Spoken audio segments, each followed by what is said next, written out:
Assalamualaikum warahmatullahi wabarakatuh. Alhamdulillahirabbil alamin wassalatu wassalamu ala asyrofil anbiya'i wal mursalin wa ala alihi wa sahbihi ajma'in, amma ba'du. Alhamdulillah, kembali lagi di channelnya Kang Amin, mengaji dan berbagi, yang pada kesempatan kali ini di kuy ngaji bareng Kang Amin dalam ilmu nahwu, yaitu kita sudah memasuki pembahasan nakiro dan ma'rifat. Jadi entar kalimat isim itu ada kalanya isim nakiro dan ada kalanya isim ma'rifat. Nah, untuk kesempatan kali ini kita akan lebih mengenal apa itu isim nakiro dan apa itu isim ma'rifat secara lebih dalam lagi. Jadi next ya, isim nakiro dan ma'rifat. Apa sih yang dinamakan isim nakiro? Yaitu huwa ismun yadullu ala syai'in ghairi muayyanin. Yaitu kalimat isim yang menunjukkan terhadap sesuatu ghairi muayyanin, yang tidak tertentu. Dia menunjukkan sesuatu tapi sesuatu tersebut tidak tertentu ya. Tidak secara spesifik. Contoh lafaz kitabun. Nah, kitabun di sini yaitu sesuatu kitab. Tapi kitab yang apa? Pertanyaannya kan kitab yang apa? Ada kitab fikih, ada kitab sejarah, ada kitab, banyak kitab. Rojulun. Contoh yang lain rojulun. Ada rojulun yang warna kulitnya hitam, ada putih, ada merah, ada hitam. Kolamun. Nah, semuanya ini dinamakan isim nakiro. Karena apa? Karena sesuatunya ini masih belum tertentu gitu, masih global, masih umum. Contoh istaroitu kitaban, saya membeli kitab. Nah, kitab di sini dinamakan isim nakiro karena kitab di sini masih bersifat umum. Bisa saja membeli kitab apa? Kitab fikih, kitab nahwu, kitab mantik. Nah, contoh yang lain akromani rojulun. Nah, jadi akromani rojulun, seorang laki-laki itu memuliakan saya. Tapi laki-laki di sini ya masih umum. Yang penting ada seorang laki-laki yang memuliakan saya gitu. Nah, ini mengenai isim nakiroh. Nah, terus isim ma'rifat. Isim ma'rifat yaitu ismun yadullu ala syai'in muayyanin, yaitu kalimat isim yang menunjukkan terhadap sesuatu yang tertentu. Gampangnya sebalikan dari isim nakiro. Nah, kalau misal isim nakiro dia mempunyai makna yang masih umum, makna yang masih global. Nah, kalau misal ma'rifat dia sudah spesifik, sudah tertentu, sudah tertuju maknanya. Nah, antar isim ma'rifat itu isinya itu ada domir, ada alam, ada ismul isyarah, isim mausul, al-mu'arraf bi'al, al-mudhaf ila ma'rifah, an-nakira al-maqsuda bin nida. Nah, untuk pembahasan dari setiap ini per tema insyaallah setelah penjelasan ini. Makanya ikuti terus kajian nahwu dan shorof bersama Kang Amin. Insya Allah besok kita sudah memasuki domir, kemudian alam, dan seterusnya. Nah, oke. Nah, terus nakiro. Nah, pada kesempatan ini saya akan menjelaskan dari sisi nakirohnya. Nah, ntar isim nakiro itu terbagi menjadi 3 pembagian. Next. Nah, yang pertama itu pembahasan dari isim nakiro itu. Yang pertama, kaifa tusbihun nakirota ma'rifatan. Gimana caranya menjadikan nakiro itu ma'rifat. Nah, lafadznya itu nakiro.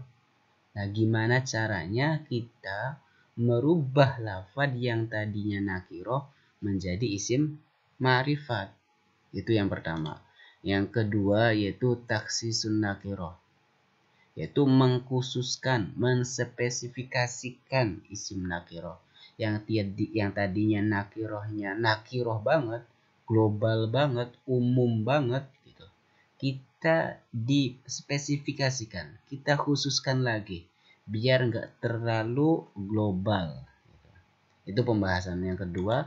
Pembahasan yang ketiga yaitu ifadatun nakiroh al-umum, yaitu nakiroh yang mempunyai faedah yang sangat umum.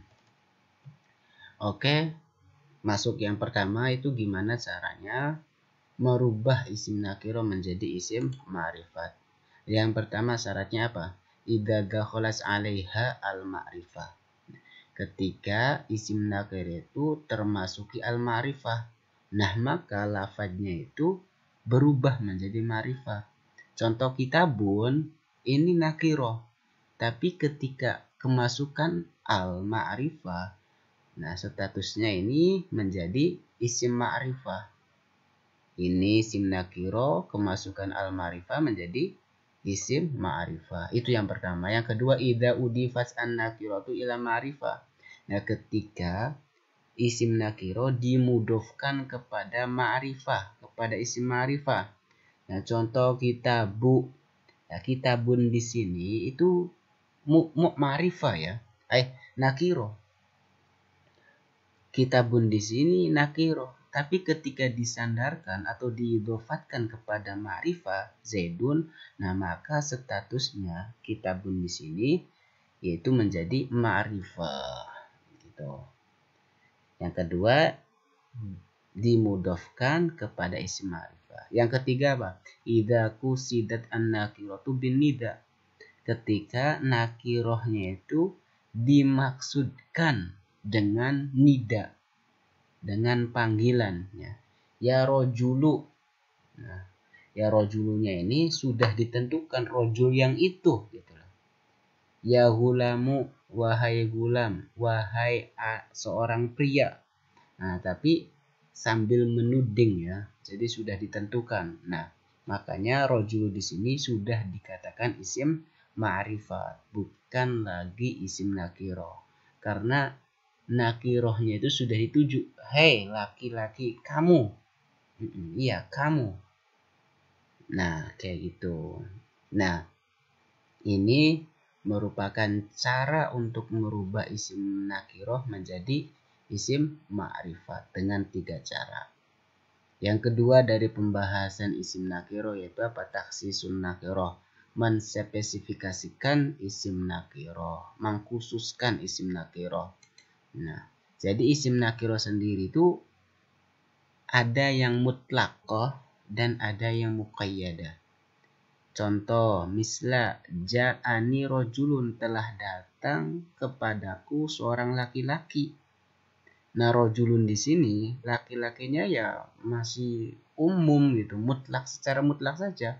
Laki-laki baik orang tua, pemuda, anak kecil, kulit hitam, kulit merah, yang penting datang kepadaku seorang laki-laki. Nah, tapi ada yang nakiroh muqayyadah. Nah, nakirohnya itu dibatasi. Nah, di sini contohnya ja'ani rojulun karim. Telah datang kepadaku seorang laki-laki yang mulia.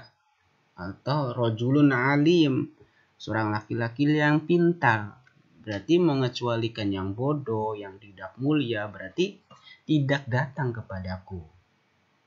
Ini berarti kan nakirohnya itu dibatasi, dikoyidi dengan sifat. Oke.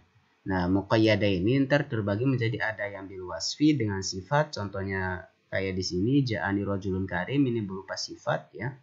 Atau contoh yang lain di sini innaha baqaratun safra.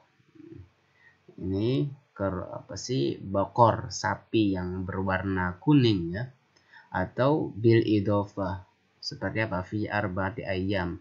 Arba masih nakiroh, ayam pun masih nakiroh. Fi arba'ati ayyamin. Nah, ini berupa taksis nakiroh. Yang ketiga yaitu ifadatun nakiroh al-umum. Jadi asal pada isim nakiroh itu apa? Menunjukkan terhadap sesuatu yang satu. di dalam jenis mufradnya, akan tetapi tidak tertentu. Jadi contoh langsung ya, hadoro rojulun fil fasal, yaitu hadir seorang laki-laki di dalam kelas.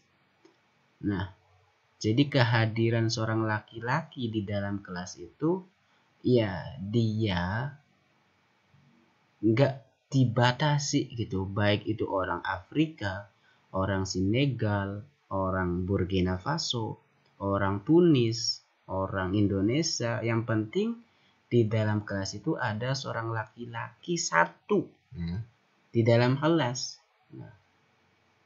Nah itu. Nah terus itulah yang dimaksud dengan asal di dalam nakiro, yaitu menunjukkan satu gitu dari afrod jinsiha gitu. Jadi mufrad jenisnya satu orang gitu. Tapi orangnya itu tidak tertentu gitu. Ya hanya laki-laki saja yang ada di situ. Nah terus tufidul umum bihalataini. Nakiro itu mempunyai faedah umum dengan dua keadaan. Yang pertama, antakuna an nakirota min alfadil umum, yaitu isim nakiro gitu, bisa dikatakan mempunyai faedah umum gitu, ketika dia menggunakan lafaz yang umum, seperti menggunakan lafaz kul. Lafaz kul ini itu mempunyai faedah umum. Kullu nafsin dha'iqatul maut. Nah, setiap yang mempunyai nyawa dha'iqatul maut, yaitu akan merasakan mati. Nah, lafaz kul ini itu faedah al-umum, yaitu lafaz yang paling umum gitu. Nah, kedua yaitu ada asma'us syarat. Nah, seperti man. Man ja'ani akramtuhu, barang siapa yang datang kepadaku, akramtuhu, maka saya memuliakan dia. Man-nya ini siapa saja, perempuan, laki-laki, anak kecil, orang tua, yang penting datang kepadaku, maka saya memuliakan dia. Nah, ini lafaz-lafaz yang paling umum di antara lafaz-lafaz yang lain pada isim nakiro. Nah, ini pembahasan di dalam isim nakiro itu. Yang pertama tadi ada kaifa, cara untuk membuat isim nakiro menjadi isim ma'rifat. Ada tahsisun nakiro, ifadatun nakiro al-umum. Nah, mungkin itu sedikit ya penjelasan mengenai isim nakiro dan pengantar juga isim ma'rifat. Nah, insya Allah besok kita sudah memasuki yaitu isim ma'rifat yang berupa dhamir. Nah, mudah-mudahan ada manfaatnya bagi teman-teman yang mau bertanya mengenai masalah nahwu dan shorof. Monggo bisa langsung ditanyakan melalui komentar. Mudah-mudahan ada manfaatnya. Wabillahi taufik. Wassalamualaikum warahmatullahi wabarakatuh.